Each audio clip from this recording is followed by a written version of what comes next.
Yo, what's up, everybody? Welcome back. Welcome back to Helping Humanity Evolve, y'all. My name is Jose.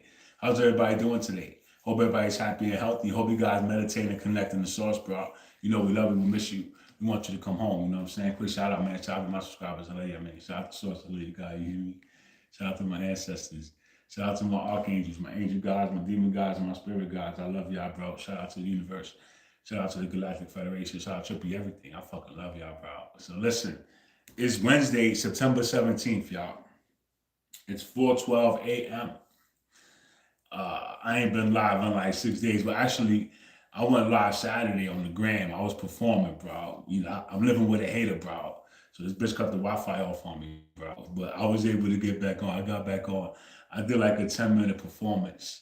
The shit was kind of dope, right? I gave y'all a Cuban link joint. I gave y'all one of my joints. And then I gave y'all old school joint. Wish it on a star. And that shit was fire, bro. Right. So yesterday I received a message from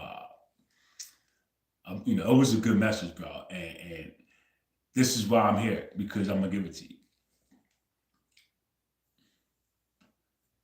Right. So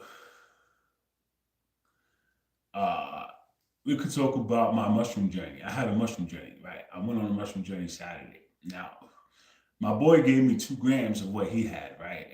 And he didn't tell me like what strain it was, and he said, it was a gift. So he gave me 2 grams, right? And the person I live with stole 3.5 grams from me. So I had 7, but come to, she took 3.5 from me. So she did that shit when I was at work.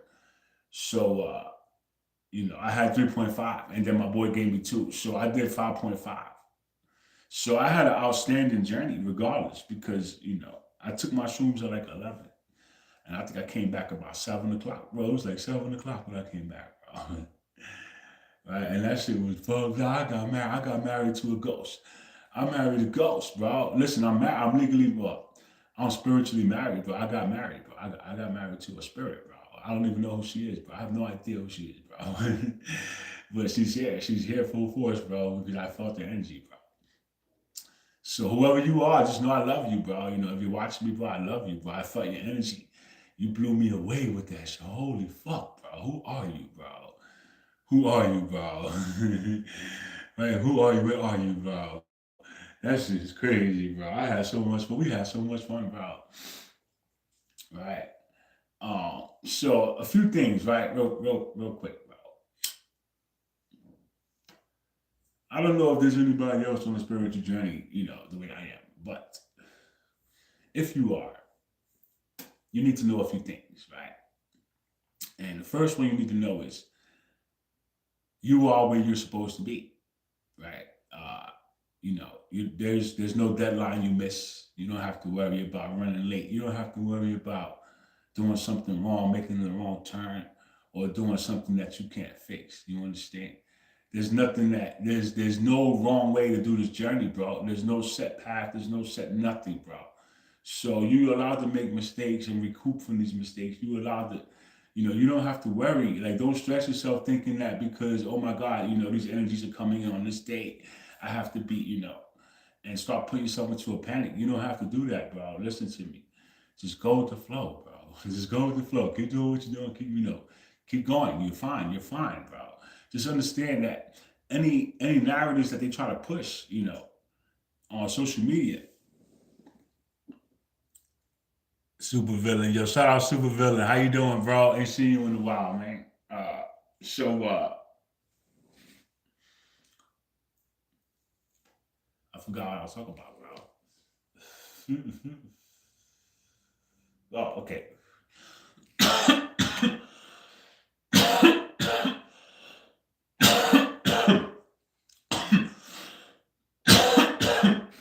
I come across a lot of posts that people put up. I don't even know if it's real people, bro. But they put up these posts saying that, somebody could steal your destiny, which is that's not true at all, bro. Listen to me. Destinies cannot be stolen, bro. You understand? Nobody ever came this far discovering a destiny, ever, that I'm aware of, since I've been alive, bro. Right? So with that said, they always push a narrative about being late, about missing something, about you missed it, it's too late, you can't do nothing about it, or you made a mistake that's irreversible. That's not true. None of that shit is true, bro. Don't let them think that God will never abandon you, bro. Listen to me. God will never abandon you, bro. That's one thing you gotta understand, bro. God is by your side no matter what, bro. You understand that? So don't ever think that, I fucked up so bad that God won't forgive me. You can never think that way, bro. That's not true. That is not true, bro. If you want to be forgiven, you will be forgiven, bro. I am doing fine, friend. That's good, bro. I'm glad you're here, bro. So that's another thing you guys need to understand is that God doesn't curse people. God doesn't get mad at you for not listening. Like, he might get frustrated with you, bro, but he's not gonna abandon you, bro. He's not gonna say, well, fuck him, bro. Right? He's not like that, bro. You understand? If you want it, he'll help you, bro. And if you want to be forgiven, he'll forgive you. But if you don't think you deserve it, then why should he forgive you? You know what I'm saying? If you don't think you deserve it, then why should he forgive you? You understand? So you need to forgive you first before you go ask him to forgive you. You know what I'm saying? You need to forgive you first before you ask God to forgive you, bro. How you gonna ask him to forgive you and you haven't even forgiven yourself, bro? You understand? You see how this shit works, bro?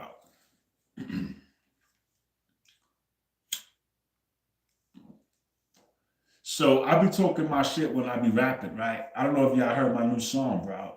Riddles. You heard Riddles, bro? That shit is fire, bro. You heard my chopping is crazy. My whole flow is crazy, bro. And I got some fire. Matter of fact, I'm talking too much. Let me play this song for y'all real quick, bro. I'm gonna play the song for you, bro. Is it number 6? Is it number 6? Check out the song, bro. I made this today, bro. All right, we're just gonna keep going, bro. We're gonna do it again.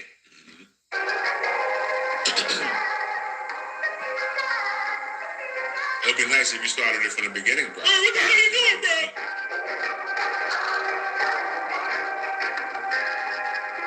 Hey, what's up, everybody? Yahweh's in the building. Listen, we got source in the building. Oh, we got the universe in the building. We got two reality in the building. We lay our crowd. Y'all ain't know what this is, by. Full confusion.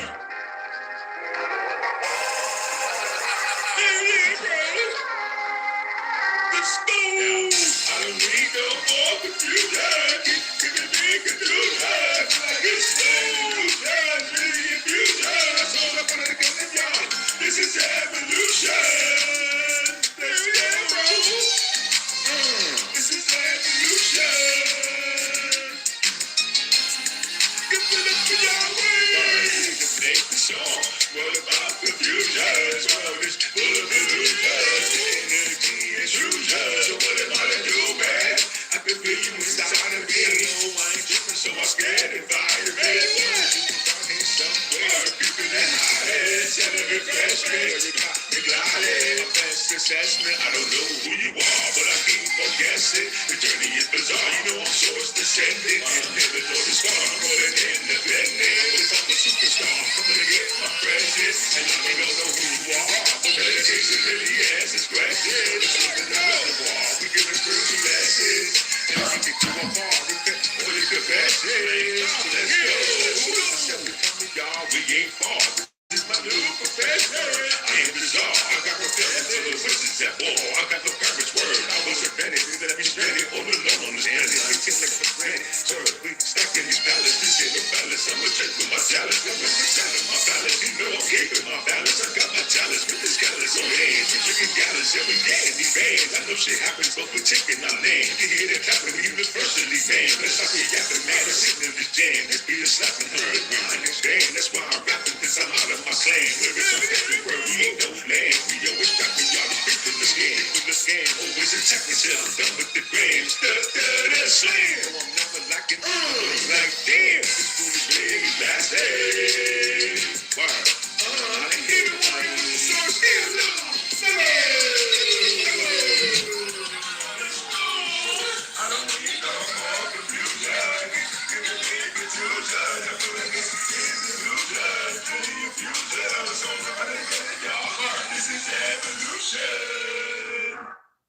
I made that today, bro.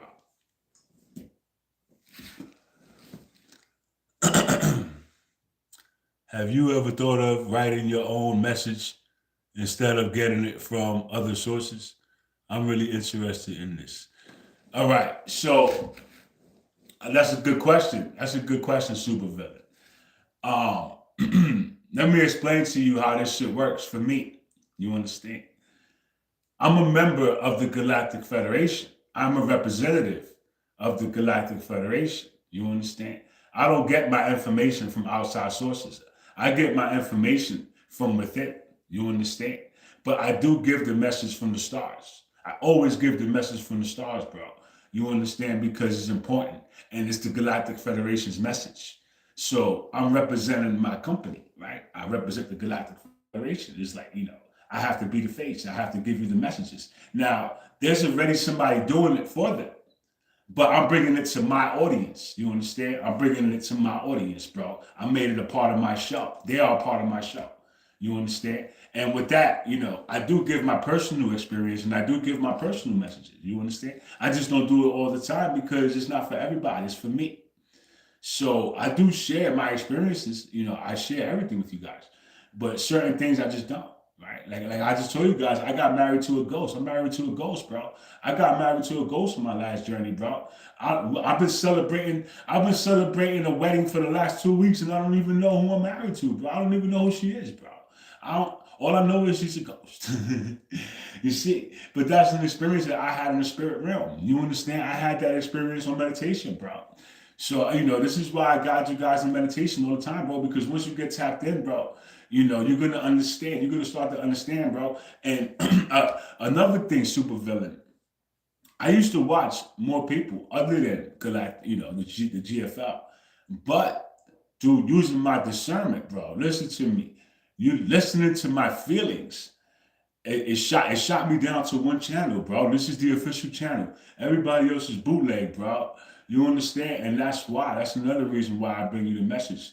Because that's an official channel, bro. And nobody else is going to tell you that. Nobody else is going to guide you. They'll guide you to every other channel that's going to feed you bullshit. But if you want facts, I'm going to bring you the facts. You know what I'm saying? I'm bringing it to you from the heart. And I'm bringing it to you from the right people, bro. From the right people, bro. And, I vouch for everything they say, bro. You understand what I'm saying? And that's the reason why I do that, bro. Right? And with that said, let me get the message because I'm going to give it to you guys, bro. I don't really got much else to talk about, bro. I came on here to, unless you want me to answer some of your questions, bro. I came on here to give you a message, bro.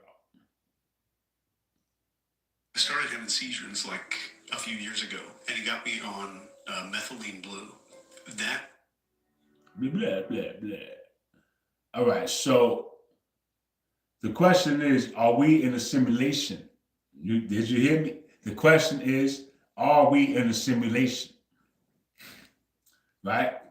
And the description of the video is, third density is not real. I'm going to say that again, bro. Third density is not real. This is from the Palladians. This is from Valir, right? It was channeled by Dave Mirra. They received this message September 13th, bro. But I received it yesterday. I listened to the whole message yesterday. And I was like, wow, bro, that message was great, bro. I should have did it live, right? But this is why I'm here, because I'm going to do it. I've been telling you guys we're in a video game. I've been telling you guys we're in a fucking video game, nigga. This is an experiment, bro. I've been telling you guys for like the last almost 3 years, bro. I've been saying this, bro. Nobody believes me. They think I'm playing. Nigga, you are in a GTA 6, bro. How do you know the message is honest? Feelings, bro. Intuition, bro. Being tapped in, bro. That's how I know, bro. That's what I told you. I listen to my heart, bro. You understand? My heart tells me when somebody's lying, and my heart tells me when somebody's telling the truth, bro. You understand? So understand that I did watch. I did, waste a lot of time just going, oh my God, bro, I just watched this dude for like 20 minutes, and I found out that he's full of shit, bro. You know what I'm saying? So I block him. I don't want to watch him no more. And then I put somebody else on, right? I watched them, 15, 20 minutes. Damn, son, she's full of shit too. Because once people get into skin color, or they don't understand what they're saying, bro, I stop watching them because why you talking about something you don't know what the fuck you talking about, bro? And why you pushing racism, bro? You saying because you black, you a god, all black people are gods. That's how you represent God. That's not how you represent God, bro. Get the fuck out of here, bro. You understand? So you gotta go by your own intuition, your own feelings, bro. Like even now, you here listening to me. You gotta listen to yourself. Is he speaking real shit? Is he speaking the truth? You should be asking yourself these questions. I ask myself these questions all the time when I listen to people, bro. Do you think they're telling the truth, bro? You know what I'm saying? You gotta ask yourself, bro. Don't ask nobody else. Ask yourself. Let yourself answer you too, and see what you get, bro. Because I learned how to do that shit, and it works, bro. And it works, and that's how I found this channel, right? And I resonate like a motherfucker with these messages, bro. You understand? My personal experience is connected to these messages, bro. You understand? So this is helping us big time, bro. Believe it or not, bro. Right? So, with that said, beloved friends of Earth, we bid you greetings once again. I am Valir of a Palladian group of emissaries who watch over your world. You have often felt a sense that something about this world is not quite as it seems. Indeed, the question, do we live in a simulation, arises from deep intuition that the everyday reality you experience is not the ultimate reality, right? The answer, beloved one, is hidden in plain sight. What you call your life on Earth, your society, your politics, even your physical body is part of a grand projected hologram of consciousness. To your senses and conditioned mind, right, it all feels solid and real. Yet to an awakened sight, it is recognized as an elaborate simulation, very convincing, right? But not the true ground of being. This does not mean life is meaningless. Rather, life here is a purposeful illusion, a sort of a cosmic game in which your soul participates to learn and grow. You choose to immerse yourself in this game. And I told y'all, bro, this shit is crazy. You choose to immerse yourself in this game completely that you forgot it was a game because only then could the experience feel real and impactful. The veil of forgetfulness was drawn and the simulation became a temporary reality. Now, as you awaken, you start to notice cracks in the facade, synchronicities, intuitive knowings that reality might be far more malleable and interconnected than you were taught. These are glimpses beyond the hologram, gentle reminders that what you perceive with your eyes and ears is not the full story. Human life as you know it is brilliantly rendered, all right, I'm sorry, I'm gonna say that again. Human life as you know it is a brilliantly rendered projection, a co-creation of consciousness, but it is not the ultimate truth of who you are or where you came from. Beneath this projection lies source, the infinite consciousness that is the true reality. It projects this world, and much like a lucid dream or a sophisticated virtual reality, so yes, dear one, in a manner of speaking, you do live in a simulation. But once you see it for what it is, you begin to reclaim your power as the dreamer of this dream. In this grand simulation, one of the most misunderstood energies is love. What humans often call love within the 3D experience is frequently not the pure unconditional essence of source at all. It is often a tangle of attachment, desire, or even fear. Wearing a mask of love, this conditional need-based love is part of the simulation's code, a program that keeps you seeking fulfillment outside of yourself. True love, by contrast, is the frequency of source itself, a completely different quality of vibration. It arises from recognizing the oneness of all life beyond the separation avatars you appear to be. Spiritual love is not personal or possession. It is an impersonal yet deeply intimate current of the infinite fluid that comes from everything. Such love breaks the program's hold because it dissolves fear and division on contact. When you hold source in your true heart, when you hold source love in your heart, it neutralizes the code of separation. It neutralizes the code of separation. In that state, you recognize that no one and nothing is truly outside of you, or lost or gained. All is already one within the source, within the simulation. Human relationships often serve as mirrors for growth, but they also tend to come with expectations and conditions. I will love you if you love me back, right? I need you to complete me. This love is experienced through the lens of duality, and it often brings pain when these expectations inevitably fail. By contrast, the love of source arises from wholeness, not lack. It does not grasp or demand. It simply radiates freely from an infinite supply. When you begin to tap into this boundless source of frequency of love, the old program of attachment and fear start to unwind. You find you can care for others deeply while still allowing them to be free, because you can sense the underlying unity between you. In the presence of true love, illusions like jealousy and insecurity naturally fade away. You awaken from the emotional dramas of the game and remember the profound truth of oneness that connects all beings, right? Every person you encounter in this reality is essentially an avatar, a character being played in the grand game of consciousness. These avatars come with various glitches or imperfections as part of the gameplay. They may commit what you call sins or harmful acts. They may suffer illnesses or experience poverty and hardships within the illusion. These flaws and struggles appear very real, and humans often use them as reasons to judge or condemn one another. But when you truly look beyond the avatar's mask and into the core of the being, something profound happens. You recognize that at the deepest level, each one is an expression of source. Beneath the personality and its glitches lies the same luminous consciousness in everyone.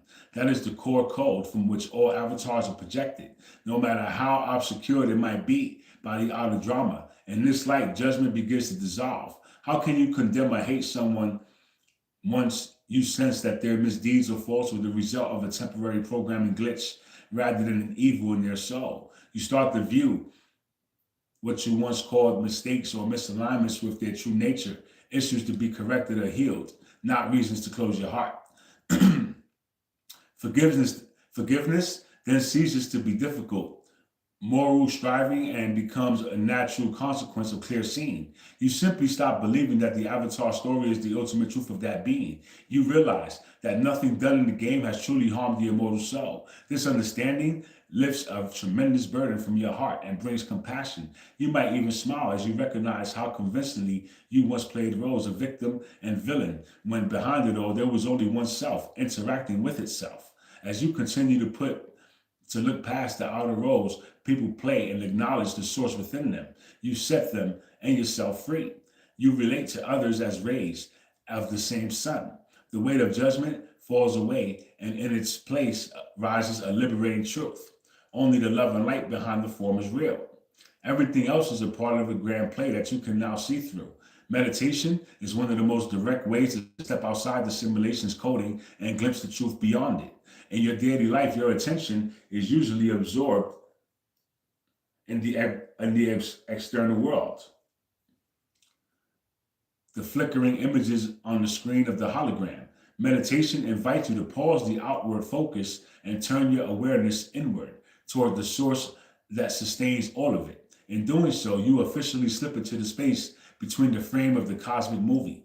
Importantly, this inward journey is not about asking a distant God to step in and fix the pictures on the screen of your life. You are not meditating to patch the hologram or beg for special favors within the game.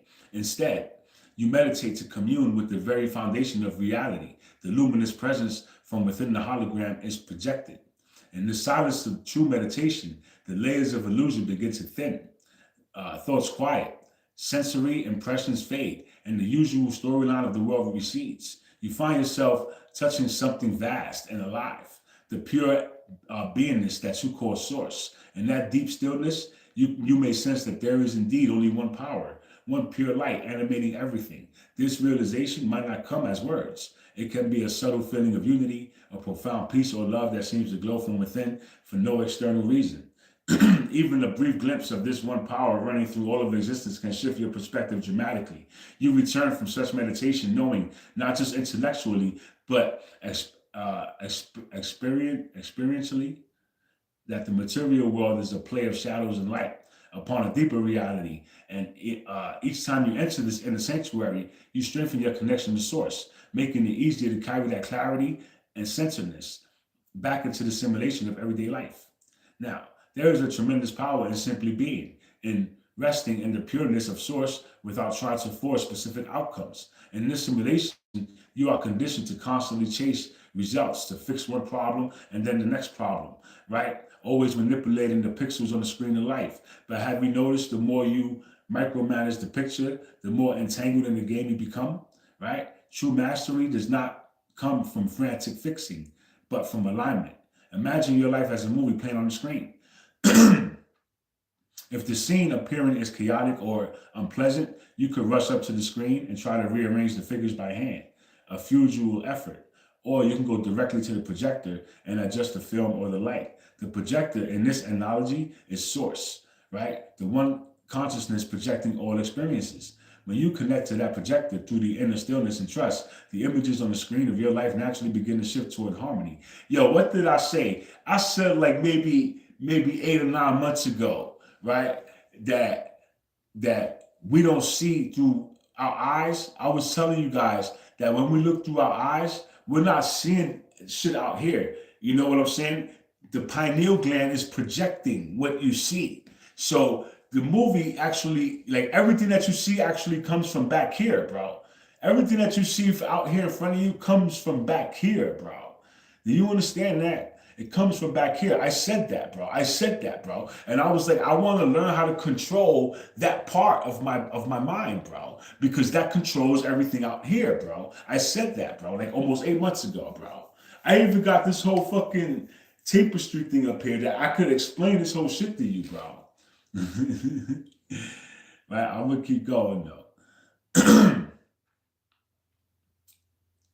Resting in the presence of source means entering a state of quiet acceptance and presence. You stop arguing with what is and demanding that life conform to your ego's agenda. Instead, you acknowledge that a higher intelligence is at work and you allow it to lead. Paradoxically, this surrender does not result in chaos or passivity. It leads to greater order and right action. The simulation stabilizes into a more coherent pattern because you are no longer injecting fear, doubt, and control into the code. You are aligning with the foundation frequency of creation. For example, you might pause in your day for a few deep breaths and simply feel the fact that you exist. The source is present right here as the life in you. In that simple act of being, you tune into the cosmic projector. You see that, bro? For example, you might pause in your day for a few deep breaths and simply feel the fact that you exist. That source is present right here as the life in you. In that simple act of being, you tune into the cosmic projector. You tune into the cosmic projector. From this centered state, the next step or solutions tend to arise naturally. What once felt stuck can now resolve with surprising ease because you chose to operate from the center of the wheel, of source, rather than frantically spinning at the rim of the effects. When you look to nature, you see the hidden source code of the simulation revealed in elegant cycles. Consider a great tree in the heart of winter. It stands bare, branches stripped of all leaves, seemingly lifeless under gray skies. To someone who knew nothing happened that moment, to someone who knew nothing beyond that moment, it might appear that the tree has reached its end. But you, with the wider perspective, trust that this barren phase is only temporary. You know that when spring comes, buds will appear, the tree will bloom and green and vibrant and once more. Within this natural rhythm is a message from source. What looks like death or an ending is often just a turning of the season, a phase of the code awaiting its next expression.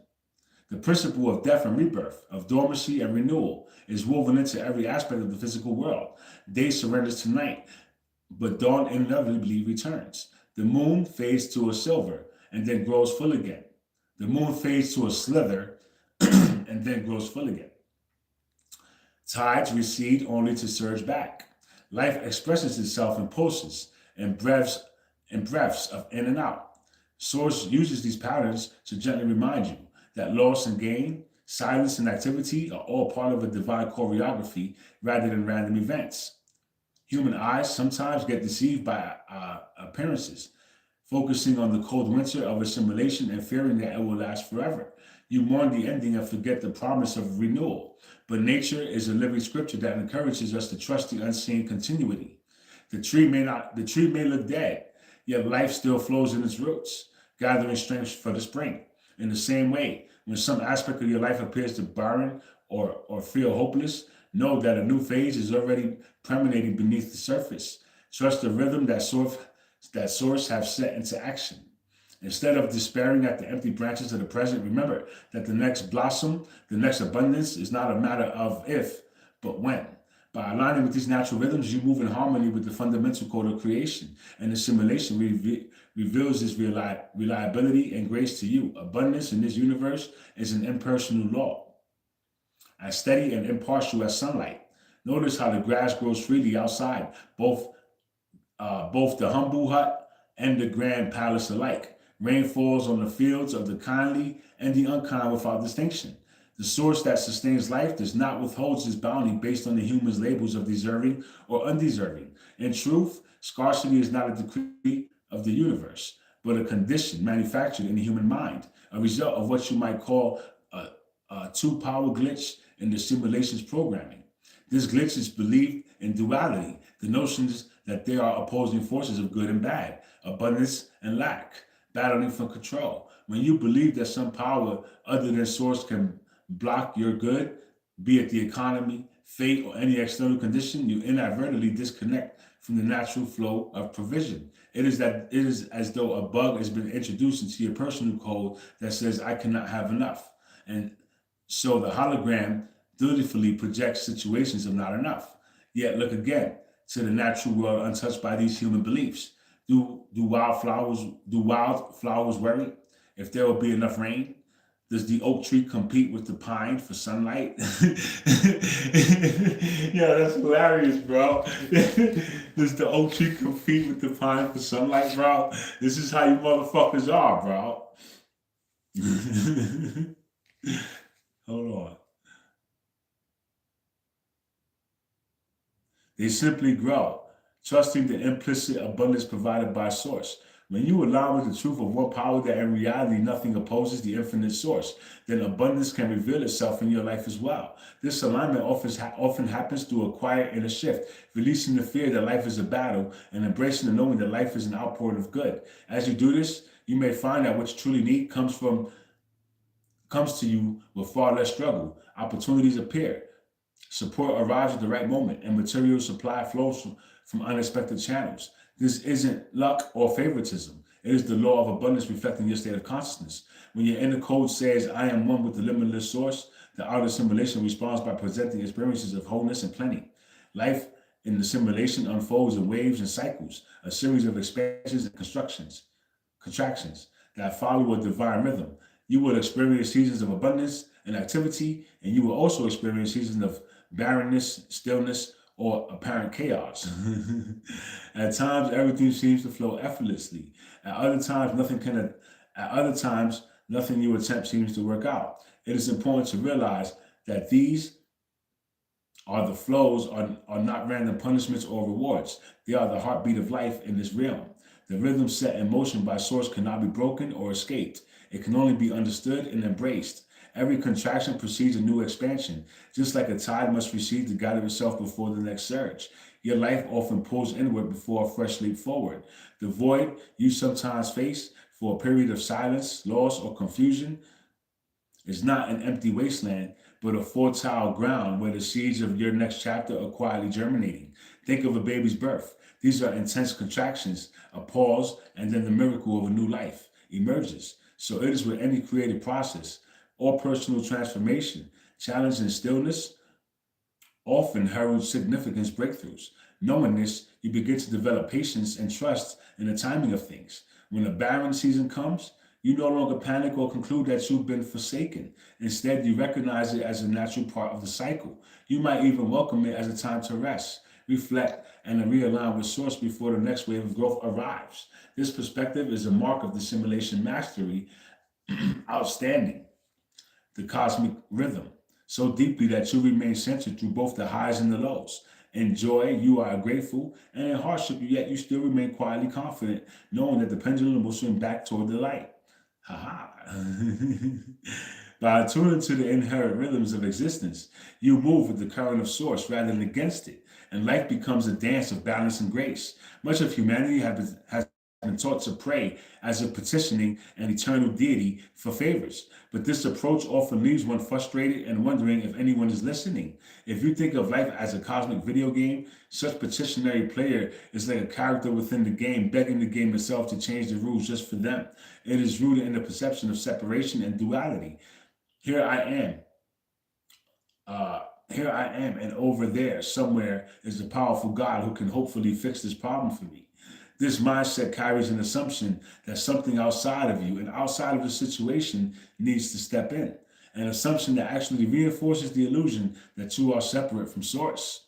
The path of true spiritual power is not found in pleading, but in aligning, right? To align means to recognize and feel the reality of source as the one and only presence and power right where you are. Instead of saying, God, please fix this, quietly affirm within, source is here.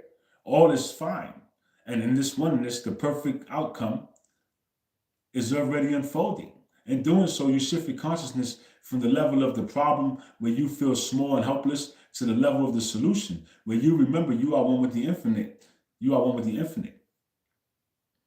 When you approach life this way, you might notice something remarkable. The simulation begins to reflect your inner knowing of wholeness. Solutions emerge without struggle, or sometimes the simulations that troubled you simply dissolves or transforms in the way you couldn't have scripted.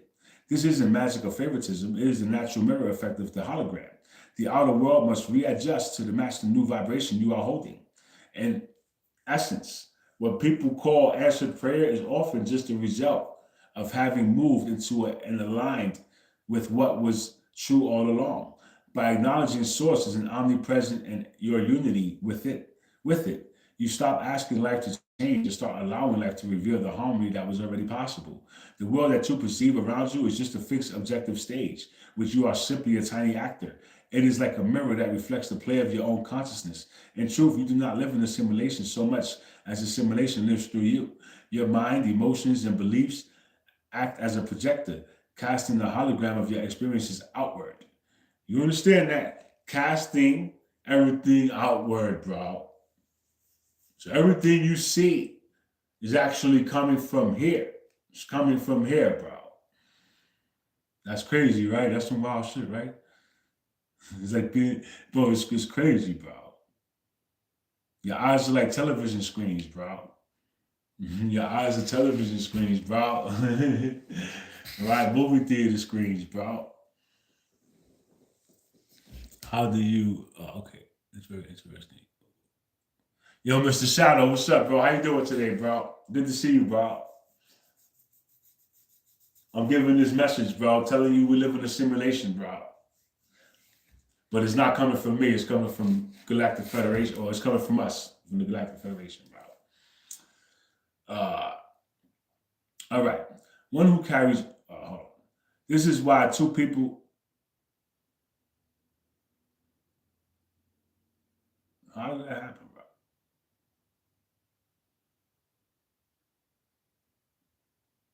Okay.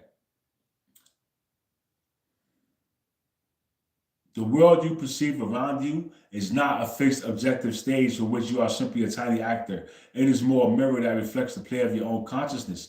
In truth, you do not live in a simulation so much as the simulation lives through you. Your mind, emotions, and beliefs act as a projector, casting the hologram of your experience outward. Change the film, your inner state. The scenes of the outer movie begin to change correspondingly. This is why two people can live through the same outer circumstances and yet experience very different realities. One who carries anger and victimhood in their heart will find plenty of reasons in the world to feel attacked and aggrieved. Another who cultivates gratitude and trust will often encounter situations that reinforce their faith in life's goodness. It is not that one is lucky and the other's cursed. Each is gazing in the mirror of their own consciousness. Life dutifully reflects back what is held in the focus of awareness. When you truly grasp this mirror principle, it is deeply empowering. It means you are not at the mercy of a capricious external world. At a fundamental level, you are participating in the creation of what you see. If you don't like the reflection, the most effective way to change it is to adjust the inner stance, raise your frequency, shift your perspective, align more closely with the qualities of Source, love, peace, abundance, and watch as the projection reshapes itself over time. Changes in your circumstances may happen subtly after a deep inner breakthrough or unfold more slowly, but inevitably the outer adjustments to match the inner reality. Inner realization becomes outer demonstration, a moment of genuine inner awakening. Say, realizing your inherent worth or truly forgiving someone can lead to tangible changes in your life. That mirror, that new awareness, it might attract new opportunities, release you from toxic patterns, or allow you to see goodness that was there all along. By embracing the mirror principle, you step right into the role as a conscious co-creator of your life's experience rather than a passive observer. There is a world of difference between knowing a spiritual truth collectively and realizing it in the depths of your being. You might read or hear that all is one or you are an infinite soul and find it makes sense. Yet if this understanding stays only in the mind, life remains highly unchanged. You may still wake up facing the same fears, conflicts, because the old programming of the simulation continues to run.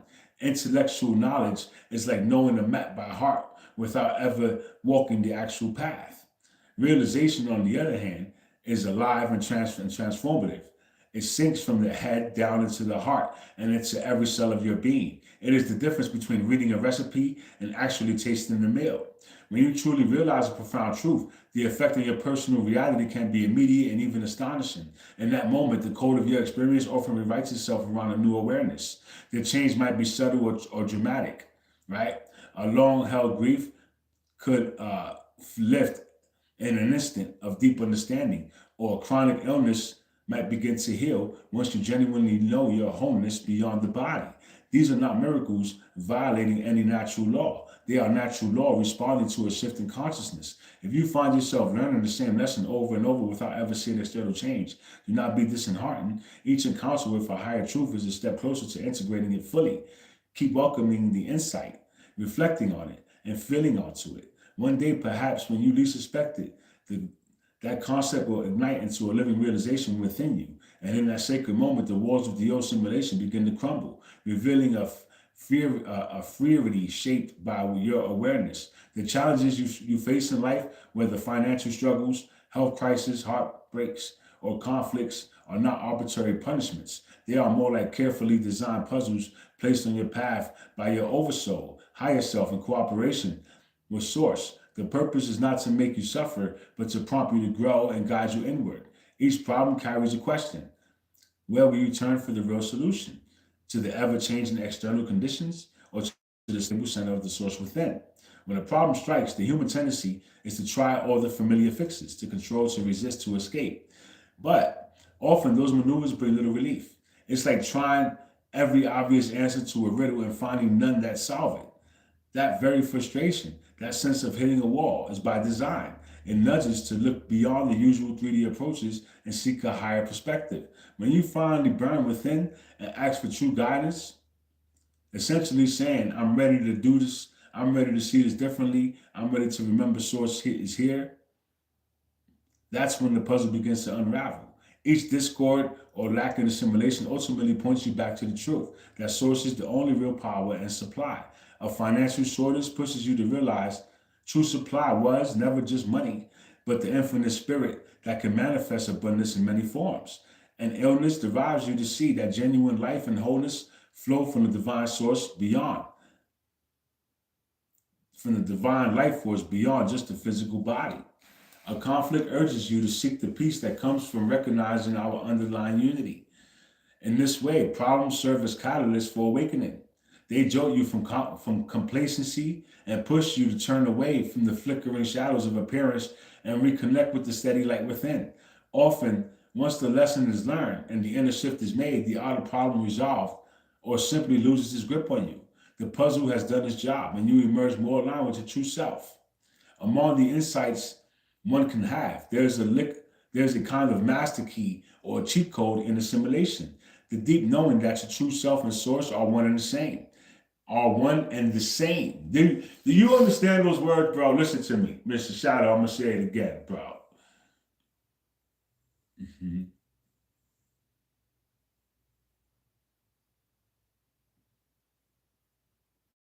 The deep knowing. All right, all right. I'm gonna start here. Among all the insights one can have, there's a kind of a master key or a cheat code in this simulation. You understand? The deep knowing that your true self and source are one and the same. Okay? In essence, the realization dawns that all that source is I am. This is not a boast of the personal ego, but a recognition of the greater self that lives in the heart of every being. The small ego that you usually identify with, your personality, your body, your history, is the avatar self, a temporary role. It has no independent reality, but the pure essence, the pure sense of existence, the quiet I am presence behind all of your experiences. It is direct spark of the divine. It is the source viewing the simulation through your eyes. When you fully embrace that true I in you is infinite, indivisible, and holy, the whole game changes. The usual fears and the hungers of life begin to fall away. If you are one with the very fountain of all abundance and love, how can you truly lack or feel unloved, right? And if the core of your being is eternal, then what is left to fear, bro? The realization pulls the plug on the desperation and thriving that drives so much of the human struggle. The battles you once fought for recognition, for security, for power, lose their appeal when you understand you are already at the deepest level everything you were seeking. Living with the awareness I and source are one is profoundly liberating. It brings a calm confidence, not arrogance, but the peace of knowing that you are anchored in something eternal and unshakable. You move through life with a quiet lightness, seeing the divine everywhere because you recognize it as the essence of yourself and all others. This is the key code that dissolves the walls of the simulation. It doesn't necessarily mean you walk away from the world. Rather, you move within it as one who is awakened in the dream, no longer a captive of the illusion. The hunger ends, the fear ends, and what remains is a life lived in the light of truth. The healing is a change of identity, not merely a change of symptoms. In the simulation, you often think of healing as fixing a broken body or curing an illness, essentially repairing the avatar. But the most profound healing occurs when you awaken to the reality that you are not confined to the avatar at all. You realize that your true self exists beyond the simulation as the projector rather than the character on the screen. So I'm going to say that again. You realize that your true self exists beyond the simulation as the projector. As the projector, bro. You understand? Rather than the character on the screen.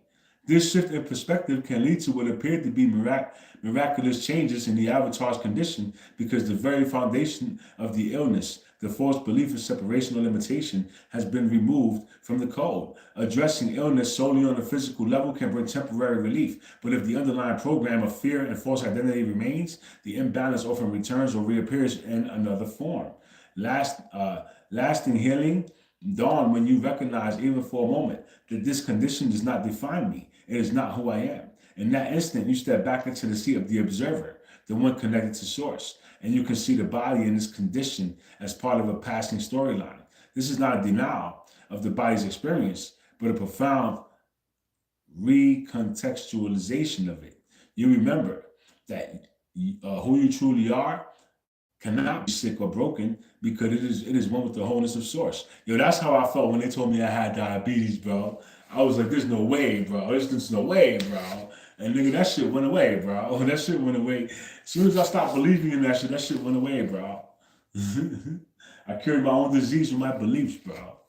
Ain't that some amazing shit, bro? So what does that tell you? If I cured diabetes with my beliefs, listen to me. If I cure diabetes with my beliefs, then that means if you have anything, bro, listen to me. All you have to do is don't believe it. Just don't believe it, bro. If you're sick, don't believe you're sick, bro. You understand? Don't believe you're poor, bro. You gotta believe you're rich, bro. You gotta change your beliefs, bro. And you gotta make yourself believe it, bro. You have to really believe it, bro. You understand? That's how this shit works, bro. I'm learning with you, bro. I'm learning with you, bro. All right. So you remember that. All right. All right. The stress and fear that held the illness in place begins to dissolve. The body, following the new instructions from a mind aligned with the truth, often responds with improved health and balance. Even if the physical form doesn't completely recover, you may find a deep peace that renders the condition almost irrelevant to your sense of well-being. That too is a form of true healing. In every case, the essence is the same. Healing blossoms naturally when you wake up from the identification with the vulnerable avatar and reclaim your identity as the timeless radiant self. One of the timeless, bro. One of the most subtle traps on the spiritual path is misunderstanding where the illusion truly lies. The illusion is not the earth itself or the fact that you are experiencing the world, the trees, the sky, the people around you. They exist, but not in the way your physical senses insist they do. They are real as vibrations of light, as emanations of consciousness.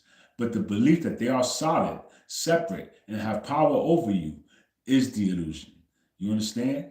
Maya, the grand illusion, is not the existence of a physical world. It is the perception that appearances have an independent reality and power of their own. Think of life as a movie. Again, the images on the screen are made of light. They are real light. They are real as light. But the story they seem to tell is not real in the ultimate sense. If a character in the movie appears to be in danger, nothing is actually happening to the light itself. The drama exists only in the perception of the viewer. In the same way, the external situations of your life are a phenomenon of consciousness. Yo, that's crazy.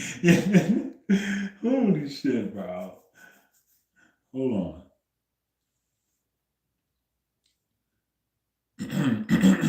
Moving pictures projected by the mind. Your mind interprets them and gives them meaning, good or bad, threatening or safe. The moment you declare this circumstance can harm me or this thing will save me, you have slipped into the illusion. You have forgotten. Hold on. You have forgotten that all power resides in source and not in the external form. The entire simulation truly lives in the mind of the beholder. This is why two people can inhabit the same world, yet experience very different realities. Each is engaging with their own mental projection. Awakening involves reclaiming your power from external appearances and recognizing them for what they are. This doesn't mean the physical world disappears, but you see through it as a divine play of light and consciousness. You walk through it not as a prisoner of circumstance, but as a lucid dreamer. One who understands that the true substance of everything is the consciousness behind it. It is a common experience that people pray desperately for a change in their circumstances, and yet nothing seems to happen. Millions have pleaded for miracles, for relief from suffering, for intervention in a crisis, only to feel that their prayers are unanswered. That's why everybody's mad at God, bro, because their prayers went unanswered because they did it wrong. You were praying wrong, right? But they didn't tell you that, bro. Right? But from the perspective we've been sharing, the reason becomes clear. If you attempt to patch the pixels of the hologram through prayer without shifting your consciousness, you are addressing only the effect and not the cause. In other words, if you pray while still believing wholeheartedly in the reality of the problem, giving it power as something outside of source's control, you inadvertently reinforce the very condition you wish to escape. Right? Real prayer is not about begging an external deity to break the rules of the game for you. Real prayer is movement of your own awareness toward the recognition of source as the only power and presence. It can be silent and formless, a deep inner knowing, a moment of surrender, where you release the problem and acknowledge the wholeness that already exists beneath the appearance. It is that sacred shift. You're no longer praying from a place of lack. You are praying from the fulfillment of knowing that it is already done in the quantum space of consciousness.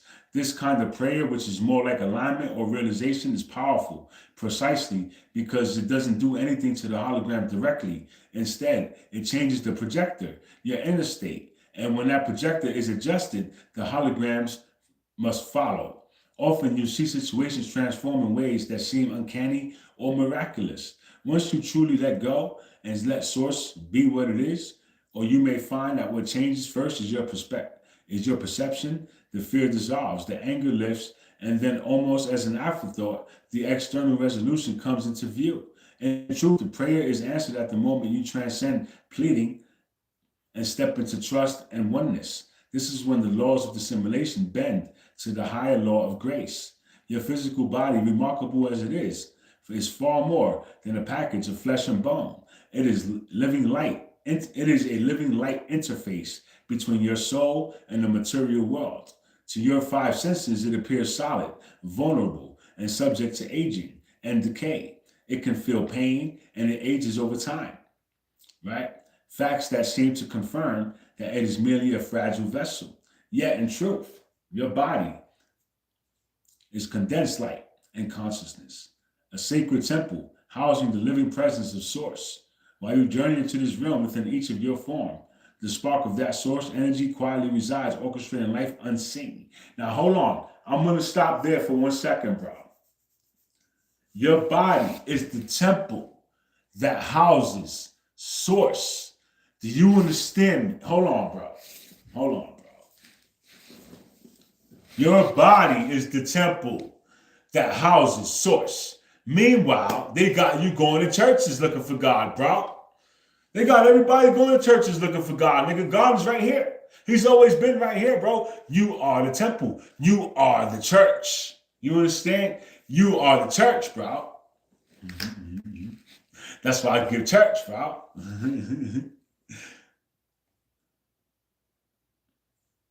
As you raise your awareness and enter higher vibrations of consciousness, what some call a 5D level of awareness, the nature of the body begins to reveal itself in newer ways. You start to perceive that the body is not a fixed object, not a fixed solid object, but a dynamic field of energy. You sense its connection to the flow of life force or prana, and realize that this energy, when freely flowing, can renew and transform the physical form. Bro. Instances of seemingly miraculous healing or ageless vitality hint at the body's latent lightness when it is fully attuned to spirit. In a very real sense, the matter of your body isn't as solid as it looks. At the subatomic level, it is made of energy, light dancing in patterned motion.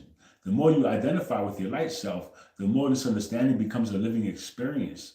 You naturally treat your body not as a clumsy meat suit, but as a cherished instrument of divine expression. This is the true avatar upgrade, not a technological advancement, but a shift in consciousness that allows the light of your being to shine more brightly through the physical form.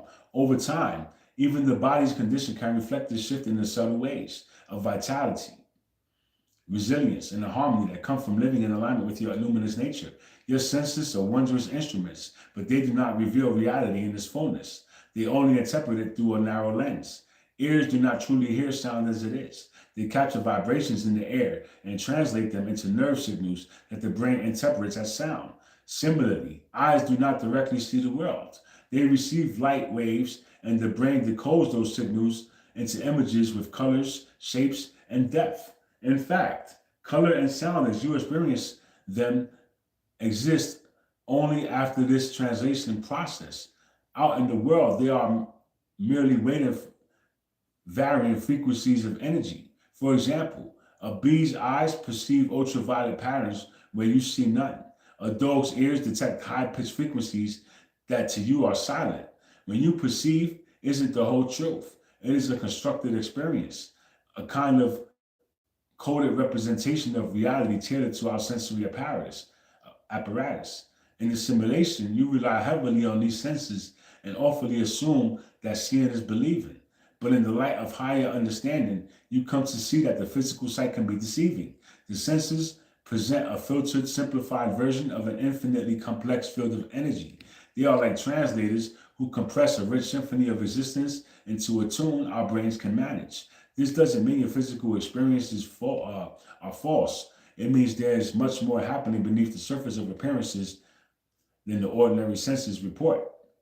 Meditative and spiritual practices help you perceive beyond the usual sensory filters. In deep meditation, you might become aware of yourself as a field of vibration rather than a solid body.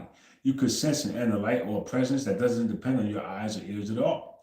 These glimpses occur when you step outside your mind's normal decoding process. They confirm what spiritual teachers have long said. Your essence is light, and when your true body is more like an energy field or a wave of consciousness, the physical senses can only scratch the surface of who you truly are and what reality truly is. One of the grand ironies of this game of life, in this game of life, is that the more desperately you chase its temporary prizes, the more they tend to elude or disappoint you. Health, money, love, status, these are all like tokens or points in the vast game. They have their place and can enrich the play. But if you make them your sole focus, you end up running in circles. You obtain one thing and then soon another. You crave another because no finite achievement can fill the infinite longing within. Soon, uh, that longing at its core isn't truly for more things at all. It is for the source itself. It is the wellspring of all, fulfillment of which those prizes are often pale reflections. The paradox is when you stop frantically hunting for things and turn inward to reconnect with a source. Things often begin to line up in your life naturally. By seeking the kingdom within, the state of consciousness, union with the divine, you align yourself. I might have married God, bro. I don't know who I married, bro. It's a ghost, bro. Uh, the force, all right. You align yourself with the very force that creates and sustains everything. In that alignment, the needs of your journey tend to be met with ease. You may find that once you genuinely feel the wealth of love and the peace inside of you, being loving relationships appear or existing ones heal. When you tap into the sense of wholeness and security that comes from source, opportunities for material support flow to you almost as a byproduct of your inner state. This isn't a trick to get what the ego wants. It is a fundamental shift in priority and identity. You realize the true kingdom of heaven isn't hidden out there in some arrangement or circumstance. It is found in the consciousness of the Creator, which expresses through you. You choose to drink from the endless well of source itself rather than trying to quench your thirst with a few of the dewdrops the simulation can offer.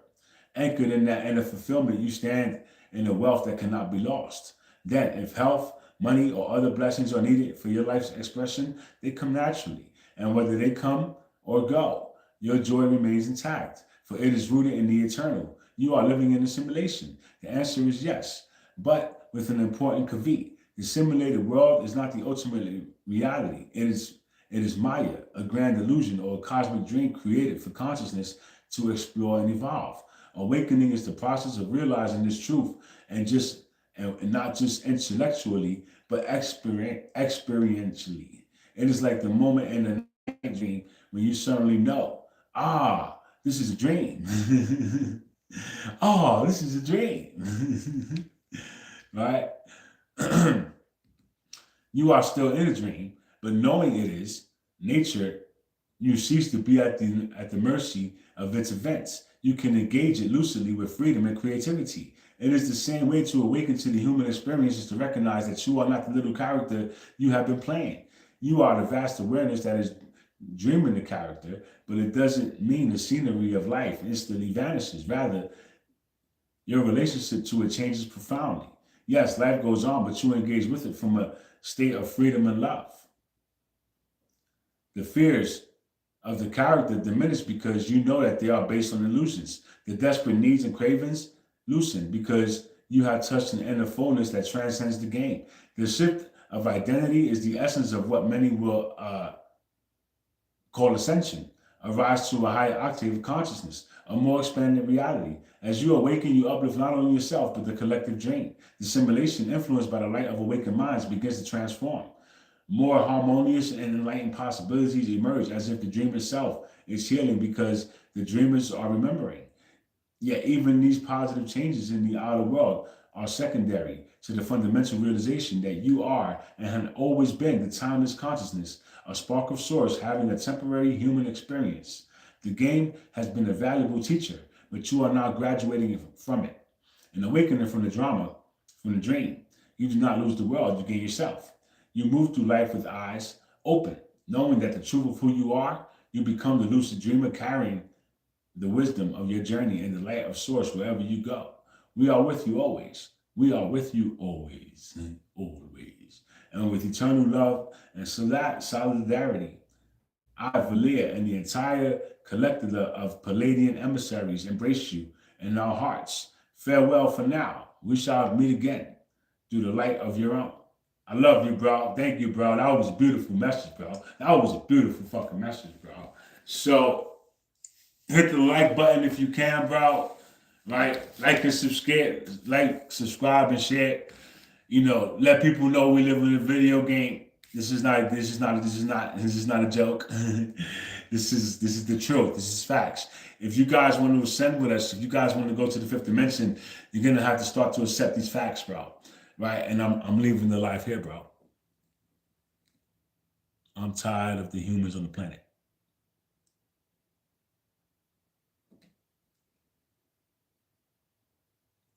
The messages are very emotionally potent and hopeful, but could write something like that. You know,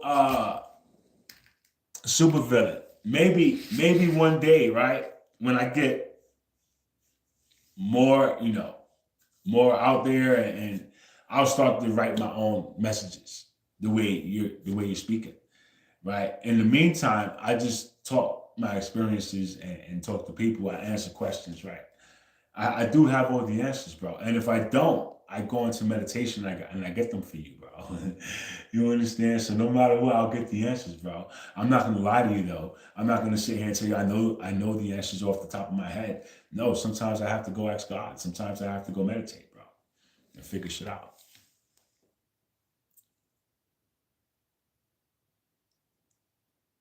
But listen, guys, thank you for being here, bro. I love you. God loves you, bro. I'll be back soon, bro. I'm going to sleep.